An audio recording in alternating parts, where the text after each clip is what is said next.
दोस्तों, आज के इस एक्सप्लेनर में हम एक बहुत ही मजेदार टॉपिक पर बात करने वाले हैं। अक्सर लोग आते हैं और सीधे बोल देते हैं कि भाई एक बढ़िया सा कार्टून वीडियो बना के दो, लेकिन क्या हमने कभी सोचा है कि उस 3 मिनट की क्लिप को जिंदा करने के पीछे आखिर कितनी मेहनत और परफेक्ट टाइमिंग लगती है। आज हम इसी विजुअल ब्लूप्रिंट को मक्खन हाइस्ट यानी अपने बाल कृष्ण की प्यारी सी मक्खन चोरी की कहानी के जरिए समझेंगे और इसकी गहराई में जाएंगे। तो सबसे पहला सवाल दिमाग में क्या आता है? यही ना कि आखिर एक परफेक्ट 3 मिनट का कार्टून नैरेटिव बनता कैसे है। देखिए, जब वक्त सिर्फ 3 मिनट का हो तो एक एक सेकंड बहुत कीमती होता है। कहानी में ऐसी रफ्तार, ऐसी पेसिंग होनी चाहिए कि आपकी नजर स्क्रीन से एक पल के लिए भी ना हटे।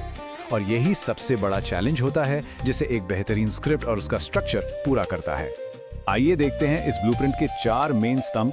पहला, एक जबरदस्त हुक बनाना। दूसरा, माखन हाइस्ट को अंजाम देना। तीसरा, वो बड़ा क्लाइमैक्टिक ट्विस्ट। और चौथा, एक हार्ट वार्मिंग प्यारा सा रेजोल्यूशन। बस यही है वो फॉर्मूला। अब जरा इस पेसिंग पर गौर कीजिए। 3 मिनट को कैसे बांटा गया है। शुरुआती 35 सेकंड सिर्फ हुक और इंट्रो के लिए हैं। फिर अगला लगभग 1-1.5 मिनट पूरे एक्शन और हाइस्ट के नाम। 2.5 मिनट आते आते एकदम से एक बड़ा ट्विस्ट आता है और ठीक 3 मिनट पर कहानी अपने परफेक्ट अंत तक पहुंच जाती है। मतलब एक सिंगल सेकंड भी यहाँ वेस्ट नहीं होता। ये अपने आप में एक मास्टर क्लास है। तो चलिए बिना वक्त गवाए सबसे पहले हिस्से पर चलते हैं, क्राफ्टिंग द परफेक्ट हुक। एक ऐसी शुरुआत जहां पूरी दुनिया और कहानी का टकराव सेट होता है। देखिए, स्क्रिप्ट आते ही कैसे एक जबरदस्त कॉन्ट्रास्ट बनाती है। एक तरफ मेहनती गोपियां अपने घरों में शांति से ताजा मक्खन बिलोना शुरू कर रही हैं। वहीं बिल्कुल उन्हीं झाड़ियों के पीछे नन्ही कृष्णा और उनकी टोली चुपचाप एक मस्त हाइस्ट प्लान कर रही है। वृंदावन की ये प्यारी सी दिनचर्या और इस शैतानी का कॉन्ट्रास्ट तुरंत कहानी में जान डाल देता है और एनिमेटर्स को काम करने के लिए 2 बेहतरीन सेटिंग्स मिल जाती हैं। और ये हुक कमाल का है क्योंकि इस बार राधा ने इन छोटे चोरों को पकड़ने के लिए एक नया अनएक्सपेक्टेड जाल बिछाया है। मतलब अब ये कोई आम चोरी नहीं बची, अब स्टेक्स हाई हैं। यहाँ से कहानी में असली मजा शुरू होता है कि आखिर इनकी शैतानी अब कैसे चलेगी। यहाँ से हम एंटर करते हैं कहानी के दूसरे और सबसे एक्शन पैक्ड फेज में, एग्जीक्यूटिंग द मक्खन हाइस्ट, जिधर ऑब्स्टिकल्स आते हैं और किरदार एक्शन लेते हैं। तो राधा की डिफेंस स्ट्रैटेजी देखिए। उसने मटकी को जमीन पर रखने की बजाय छत से काफी ऊंचाई पर टांग दिया है। अब नन्हे कृष्णा वहां तक भला कैसे पहुंचेंगे? एनिमेशन की दुनिया में ना ऊंचाई हमेशा एक मजेदार विजुअल चैलेंज क्रिएट करती है। इससे ना सिर्फ एक्शन बढ़ता है बल्कि ढेर सारी क्रिएटिविटी दिखाने का मौका मिलता है, क्योंकि अब फ्रेम लंबा और वर्टिकल हो गया है। लेकिन हमारे बल कृष्णा कहां इतनी जल्दी हार मानने वाले थे। वो पूरे कॉन्फिडेंस के साथ बोलते हैं, कोई बात नहीं, चलो दोस्तों मानव मीनार बनाते हैं। एक छोटी सी लाइन पर उनकी प्रॉब्लम सॉल्विंग और बचपन की उस लीडरशिप को कितने प्यारे ढंग से एस्टैब्लिश कर देती है। अब होता क्या है, ध्यान से सुनिए। स्टेप 1, सारे दोस्त मजबूती से एक के ऊपर एक खड़े होते हैं। स्टेप 2, कृष्णा सबसे ऊपर चढ़ते हैं। और स्टेप 3, सीधे मक्खन निकाला, खुद भी खाया और दोस्तों को भी खिलाया। ये step by step human pyramid का जो सीक्वेंस है, ये एनिमेटर्स के लिए ना एक डायनामिक सीन बनाने का बड़ा सुनहरा मौका होता है। हर एक किरदार का बैलेंस डगमगाना, उनकी हंसी, एक्सप्रेशंस, ये सब मिलकर विजुअल स्टोरी टेलिंग को अगले लेवल पर ले जाते हैं। सब कुछ एकदम बढ़िया चल रहा था, राइट?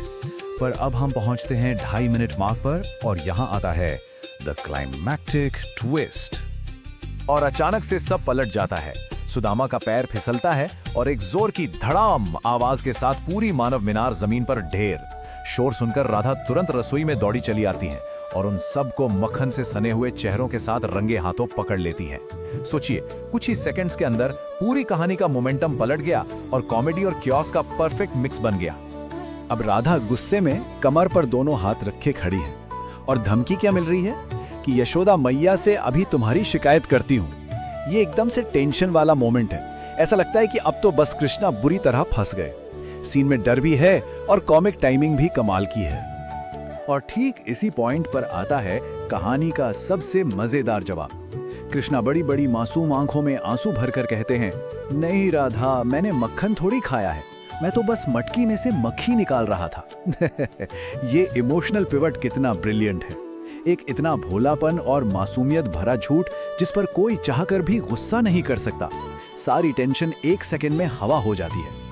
और अब आखिर में कहानी अपने चौथे और सबसे अहम हिस्से की तरफ बढ़ती है, अ हार्ट वार्मिंग रेजोल्यूशन, जिसे देखकर सबके चेहरे पर स्माइल आ जाए। क्योंकि इन सब शैतानियों के बाद भी आखिरकार राधा से रहा नहीं जाता। वो हंस पड़ती हैं, वो नन्हे कृष्ण को बहुत ही प्यार से गले लगा लेती हैं और बचा हुआ सारा मक्खन अपने हाथों से उन्हें खिलाती हैं। यह दिखाता है कि कितना भी क्योस क्यों ना हो, इस कहानी का असली कोर हमेशा से प्यार और समर्पण ही है। क्योंकि ये माखन खरवाला रूप वृंदावन के लोगों के लिए कोई टेंशन या परेशानी वाली बात नहीं थी, बल्कि यही तो उनकी जिंदगी की सबसे बड़ी खुशी थी। इस कहानी का यही एसेंस है और यही वजह है कि सदियों से ये किरदार और इस तरह का नैरेटिव लोगों का मन पसंद रहा है, जो एनिमेशन के माध्यम से हमेशा फ्रेश लगता है। तो इस चर्चा को खत्म करते हुए जरा सोच कर देखिए, क्या बचपन में मक्खन या चलिए चुपके से मिठाई चुराकर खाने का वो मजेदार अनुभव याद आता है? यही छोटी छोटी मासूम शैतानियां ही तो इस कहानी को हम सबसे इतना डीपली कनेक्ट करती हैं। मुझे उम्मीद है कि स्क्रिप्ट स्ट्रक्चर और विजुअल पेसिंग का ये एक्सप्लेनर आपको सच में रोचक लगा होगा, क्योंकि यही वो डिटेल्स हैं जो एक आम सी कहानी को एक यादगार